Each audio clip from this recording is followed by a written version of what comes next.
Other than that, on the rest of the area, traffic-wise, just construction wrapping up. Not too much going on out there. Ron, Jody, back to you. All right, thank you so much, Inez. We want to check in now with a spokesperson from Con Edison. Alfonso Quiros is joining us on the phone. Alfonso, good morning to you. Good morning, Ron and Jody. Thank you for having me. Characterize for us, if you will, we, of course, are getting a sense of the scope of the damage, but this 24-inch steam pipe is used as a utility generally for residential or commercial air conditioning? It's used for, the steam can be used for air conditioning, for heat, and for hot water. And it's used from Manhattan, from Lower Manhattan to 96th Street.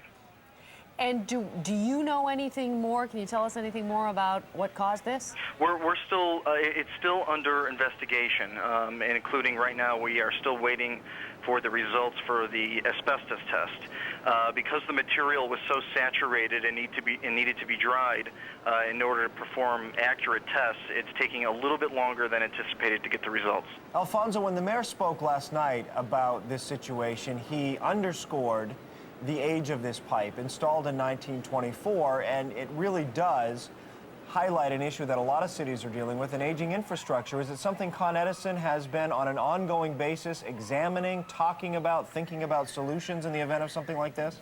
We're constantly looking at all of our equipment and upgrading it whenever it needs to be upgraded. It obviously is going to be a part of the investigation, but it's a little too early yet to say if that was a part of the reason why it failed. Is it realistic to go around and remove the asbestos insulation from all these steam pipes, or would that disturb it and cause more problems than it would prevent? I think obviously when you have a large system like this, you want to try to remove as much as you can.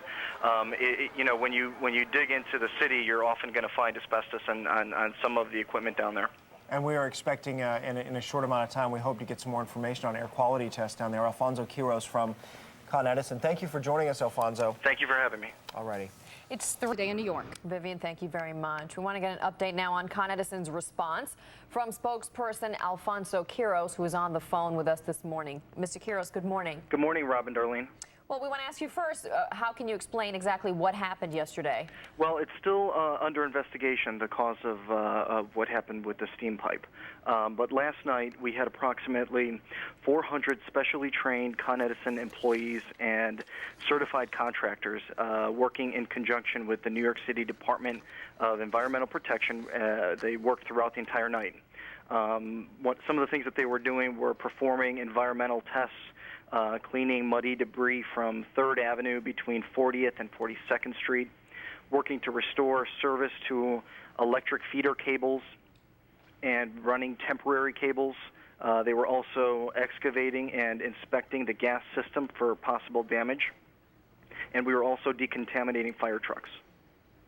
Mr. Quiros, what has to be done now? Clearly, it seems like it's a bigger problem than just going down and fixing that piece of pipe that exploded. How long will it take, and what kind of area are we talking about to get the whole thing fixed? Well, we're going to try to fix this as soon as possible, obviously, and we are still waiting for the results from the asbestos test. Because the material was so saturated and needed to be dried in order to perform accurate tests, it was taking a little bit longer than anticipated to get the results. Now, Mr. Quiros, on those tests in 1989, when there was a steam pipe explosion, apparently it's been reported 200 pounds of asbestos was released into the air. We heard the mayor say yesterday that if there was any asbestos here, that it was probably washed away. So when can we expect to hear the results of these tests? Because clearly many people who were in the area would be worried. Hopefully we're going to hear from them fairly soon. But as a precaution, people in the area should assume that there was asbestos present until it was proven that it was not. Mr. Quiros, just very quickly, an overall question about the infrastructure in general. This particular pipe goes back to the 20s, I think. So certainly there's a lot of pipes like this underneath our streets. How concerned should we be about things like this happening again in the future? Age doesn't mean that a piece of equipment is unreliable. What we do is that we are constantly monitoring our system and making improvements and investments into the entire system. All right. Alfonso Quiros from Con Ed this morning. Lots of work to do this morning, and we thank you for your time. Thank you for having me. We have complete team coverage now. Adam Shapiro is near the site of the blast.